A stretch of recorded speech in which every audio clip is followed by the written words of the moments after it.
everybody. Welcome back to Goodnight Lighthouse. I'm Miss Dorothy, and I'm here to read you another story. And I've got a book about something that's going to be happening real soon. And it is the 100th day of school. Woo! Do you go to school? If you go to school, do you know that you've been in school for almost 100 days? That's a lot! And on the 100th day of school, at my school, and a lot of schools that I know of, we talk all about the number 100. And we count to 100, and we play games using the number 100, and everybody brings things in that they can share about the number 100. Well, the same thing's happening in our book today, because it's called Miss Mingo and the 100th day of school. Miss Mingo and the 100th day of school. This is about Mingo the Flamingo. She's a teacher at a school with all kinds of animals, and they're celebrating the 100th day by everybody bringing in something and doing something that has to do with the number 100. We should read this book. It'll give us ideas on what we can do on our 100th day of school. All right. Let's do it together. Are you ready to get inside this book and get some 100 day of school ideas? Good. I need you to sit up and listen up, because here we go. Miss Mingo and the 100th day of school, written by Jamie Harper. The day began as usual in Miss Mingo's class, but this was no usual day. "We made it!" shouted Monkey. 100 days of school! 100 is a big number, so we will celebrate big, said Miss Mingo. The class whooped and hollered. "Let's begin with a tour of your 100th day projects," said Miss Mingo. It's the 100th day of school, and they all brought projects in about 100. "Hippo, why don't you go first, since your mom just arrived," she said. "My sister weighs 100 pounds, said Hippo, "and she was just born yesterday." "Wow, that's a big baby." "Who knew?" said Pig. "That baby is as big as me." "Congratulations," said Miss Mingo. She called an octopus next. "I picked these shells out of our garden," he said. "How do you know there are 100? asked Miss Mingo. "I made 10 piles with 10 shells in each," answered Octopus. "Good thinking. A stupendous strategy," said Miss Mingo. "Well, if you have 10 piles of 10, that makes 100. "I got to 100 in a different way, Miss Mingo," said Panda. "I counted out 50 stalks of bamboos and made a bundle. Then I made a second one the same way." "Great job," said Miss Mingo. 2 groups of 50 equals 100. The class followed Cricket to the board, where she showed off her drawing skills. "My dad has 100 itty-bitty teeth on one wing," she said. "He rubs it against the other wing when he wants to chirp." "Wow, I did not know that. I did not know that they had 100 things on their wings to make them chirp." Miss Mingo felt a tug on one of her feathers. I left my project at home," said Cockroach. "Oh dear," said Miss Mingo. "Let's see if we can come up with a project in the classroom. Why don't you pick 100 leaves from one of our plants?" Cockroach couldn't believe his good luck. Maybe he could sneak a few bites. After all, eating was his favorite thing to do. Then he smelled the plant. It was mint. Yuck! Cockroach was excited until he smelled the plant.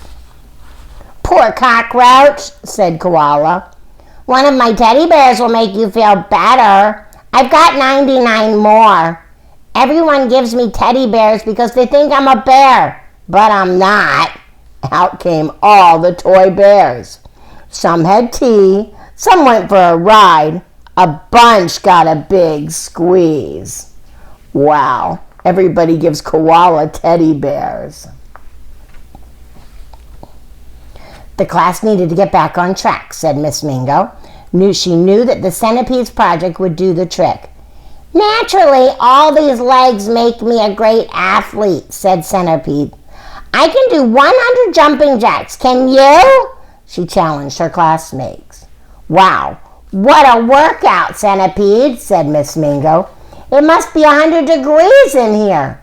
No, it's around 80 degrees, said Monkey, but it's almost 100. How many more degrees would make 100? Asked Miss Mingo. 20 more, her students shouted, huffing and puffing. That's true. If it's 80 degrees and then you get 20 more degrees, that would make 100. After recess, Pig noticed someone new in the room. Panda, is that your dad? Asked Koala. Maybe it's a monster, cried Pig. Don't be ridiculous, said Alligator. It's a cow. Guys, it's me, Narwhal said.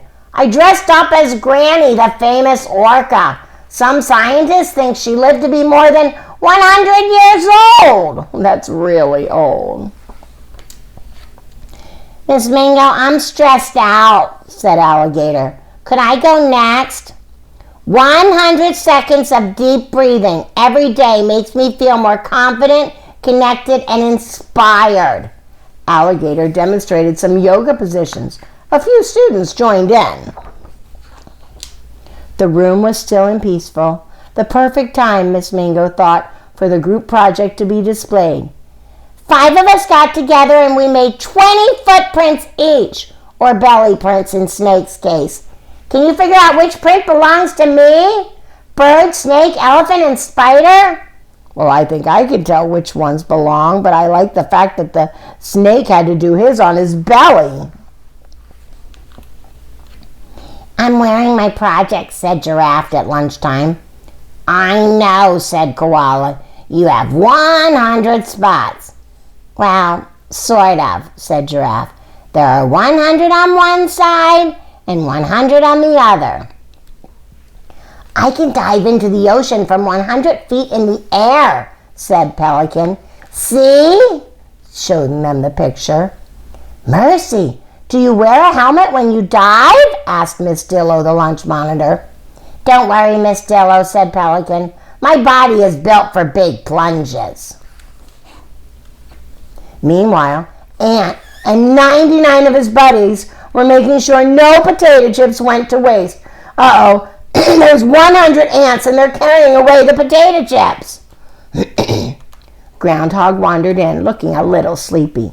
Did I miss lunch? He asked. Where have you been? Asked Alligator. Sleeping, said Groundhog. I just woke up from my 100-day nap. That's a really long nap. Come over here, said Miss Dillo. I have a project too. I made a gift for my 100 favorite relatives. They're playing outside now. Everyone ran to the window. They all whooped and hollered. Woo-hoo, said Frog. You're a good knitter, Miss Dillo. Wow, look at them all. Look at them all. The armadillos are playing and there's 100 of them.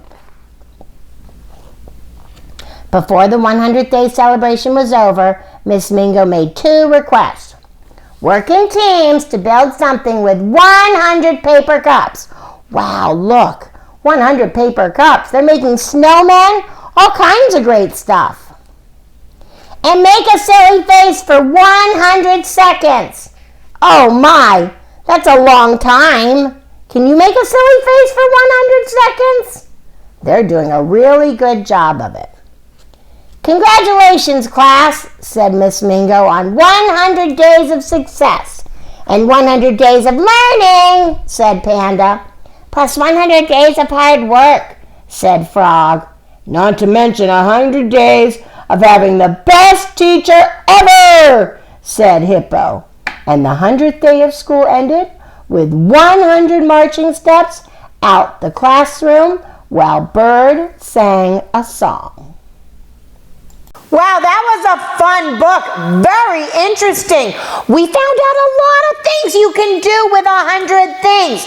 Look at everything they did. Did you see when she told them to make something out of 100 cups? It would be something big. They made snow people. And then I like this one. She told them to make a silly face for 100 seconds. 100 seconds is a long time. I don't know if I could hold a silly face that long, but the animals did. We got some good ideas for our 100th day of school. Is your 100th day of school coming up soon?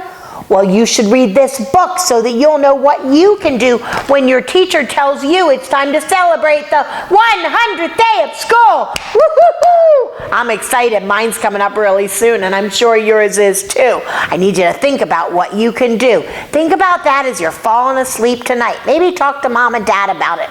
What can we do for our 100th day of school? That'll be something fun to think about. But you'll have to do that as you're crawling into bed, because it's time for all my little flamingos to get into bed. Get under your covers, get cuddled up, curled up, ready for a really good night's sleep. And when your 100th day of school gets here, get ready for some fun. Get ready to do great things. And whatever your teacher says, get ready to obey, and obey right away. And then come back and see Miss Dorothy. I'm going to be sitting right here, ready to read another book to you. Bye! Thanks for reading with Miss Dorothy. I hope you enjoyed this book, and I hope you'll come back soon to read another. What's your favorite book? Drop Miss Dorothy a note and let me know. I'll go find it, and I'll read it to you.